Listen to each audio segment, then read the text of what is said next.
sudah kenal sama saya belum? Belum ya. Belum ya. Belum ya, kenalan Iya. dulu. Saya Nurul Mbak, PLKB dari Kecamatan Patebo. Oh iya Bu Nurul.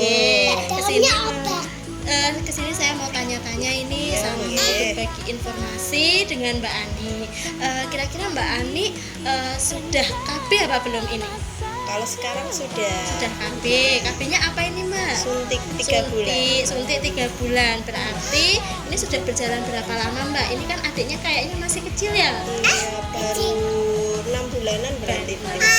Ini usianya berapa Mbak? 1 tahun. 1 tahun, iya. Tapi KB-nya berarti udah suntik ya Mbak Iya, ya. suntik. Kalau suntik kan jangka pendek. Berarti nanti setiap bulan, setiap 3 bulan Mbak Ani mengulang suntik Iya. lagi. Mbak Ani, ini saya mau kasih informasi tentang KB. Nah, ini kan KB ini ada 2.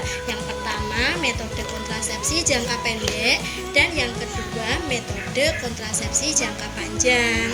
Tapi bisa juga yang menggunakan hormon ada, yang tidak menggunakan hormon juga ada. Nah, ini kita kenalan dulu Mbak sama alat-alat KB-nya ya Mbak. Mbak Ani, ini yang pertama. Kalau ini kan Mbak Ani kan pakai suntik ya. Iya. Suntik ini kan ada yang 1 bulan dan ada yang 3 bulan. Nah, ini kan Mbak Ani kan masih menyusui ya Mbak. Iya. Nah, kalau untuk masih menyusui ini memang disarankan kalau mau pakai KB yang suntik berarti yang 3 bulan. Iya. Karena kalau yang 1 bulan tidak disarankan untuk ibu yang menyusui gitu. Nah, ini kalau misalnya pil, ini kan berarti Mbak Ani harus menggunakan pil, meminumnya setiap hari di jam yang sama juga supaya teratur ya Mbak ya. Karena kalau KB pil ini harus diminum setiap hari karena jangka waktunya 1 kali 24 jam itu efektivitasnya. Nanti kalau misalnya Mbak Ani tidak minum pil bolong 1 kali berarti nanti akan meningkatkan risiko kehamilannya begitu. Itu kalau pil ya. Tapi ini kan pakai suntik ya Mbak. Sebelumnya pernah minum pil juga Mbak? Belum ya. Terus ini Mbak, kalau ini kan mengandung hormon ya. Suntik dan pil itu sama-sama KB yang mengandung hormon. Nanti kan ada efek-efek sampingnya. Mbak Ani, ini kira-kira kalau KB 3 bulan ini menstruasi apa enggak? Enggak menstruasi ya. Ya, memang keluhannya seperti itu Mbak Ani. Kalau kita menggunakan KB 3 bulan ini biasanya tidak mengalami menstruasi. Ada juga yang nanti diiringi dengan naiknya berat badan. Itu juga bisa. Nanti saya kasih informasi ini Mbak Ani yang metode kontrasepsi jangka panjang. Siapa tahu ini kan Mbak Ani kan ini putranya sudah 2 ya. Masih punya keinginan untuk punya anak lagi Mbak? Insya Allah. Insya Allah, oh masih punya. Ya, enggak apa-apa Mbak. Berarti nanti karena ini kan adiknya masih satu tahun, sedangkan jarak kehamilan yang sehat itu kan minimalnya 2 tahun ya.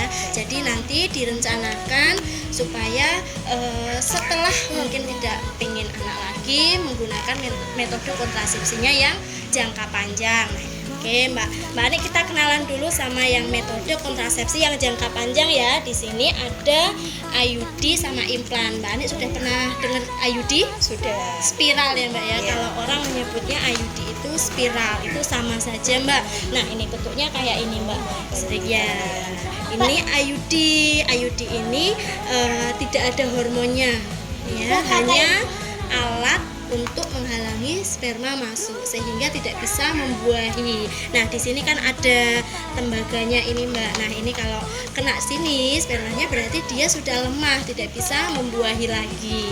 Itu IUD ya Mbak, jangka waktunya 10 tahun. Jadi Mbak Ani tidak pikiran nih setiap 3 bulan sekali mungkin suntik ya, karena IUD ini memang paling aman, paling nyaman, tidak mengandung hormon.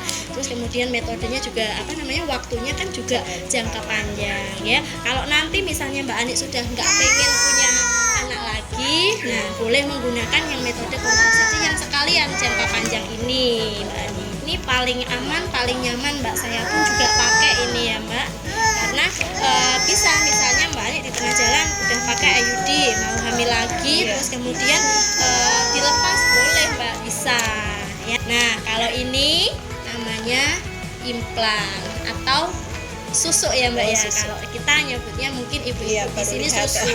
Baru lihat ya Mbak ya. Ini kalau zaman dulu isinya 5 atau 6 batang gitu Mbak. Jadi apa namanya cabangnya itu kan banyak ya Mbak ya. Ini setiap batangnya ini mengandung juga jangka waktunya 3 tahun ya. Jadi sama Mbak, kalau misalnya pil kemudian suntik ataupun implan ini isinya sama. Ini isinya hormon. Bisa juga nanti Ada hormonnya. iya, nanti biasanya kalau apa namanya pemakaian implan ini semakin lama mungkin akan bisa menaikkan berat badan ya. Sama kayak suntik ini Mbak, nanti mungkin bisa dipertimbangkan untuk Mbak Ani supaya apa namanya enggak suntik-suntik lagi, langsung ke metode kontrasepsi yang jangka panjang aja. Terus misalnya ini kalau kita sudah tidak pengen punya anak lagi, boleh Mbak nanti apa namanya metode kontrasepsinya itu jangkanya yang lebih panjang lagi, itu boleh dilakukan.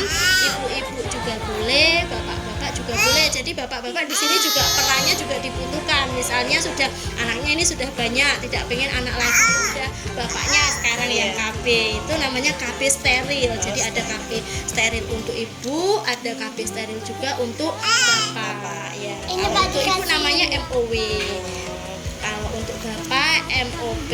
Nah ini tidak sama sekali tidak mengurangi produktivitas dari bapaknya sendiri, karena yang misalnya ini banyak beredar mitos-mitos di luar ya Mbak Ani ya. Iya. Kalau misalnya sudah MOP ini sudah tidak kuat lagi, itu salah, nggak berpengaruh sama sekali. Atau mungkin Mbak Ani ini pernah mendengar mitos-mitos di luar gimana kalau mau pakai spiral bagaimana, atau pakai implan bagaimana? Tahu, pernah dengar katanya kalau pakai apa yang IUD. ada yang lepas, Ada atau yang gimana. lepas jalan-jalan ya Mbak. Iya, banyak mitos yang beredar seperti itu.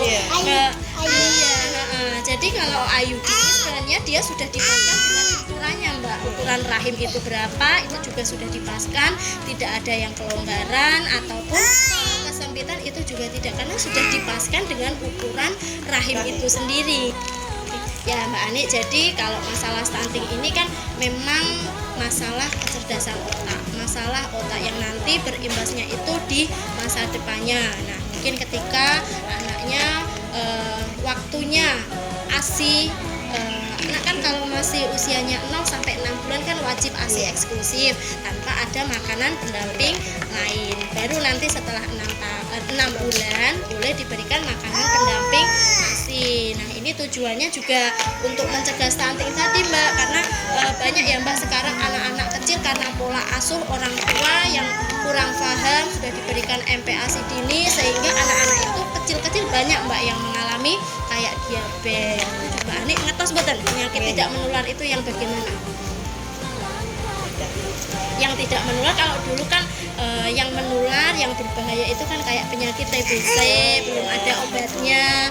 Nah kalau sekarang yang tidak menular itu kayak stroke, darah tinggi, diabetes. Nah itu malah justru yang lebih berbahaya. Itu tren zaman sekarang, penyakitnya kan seperti itu.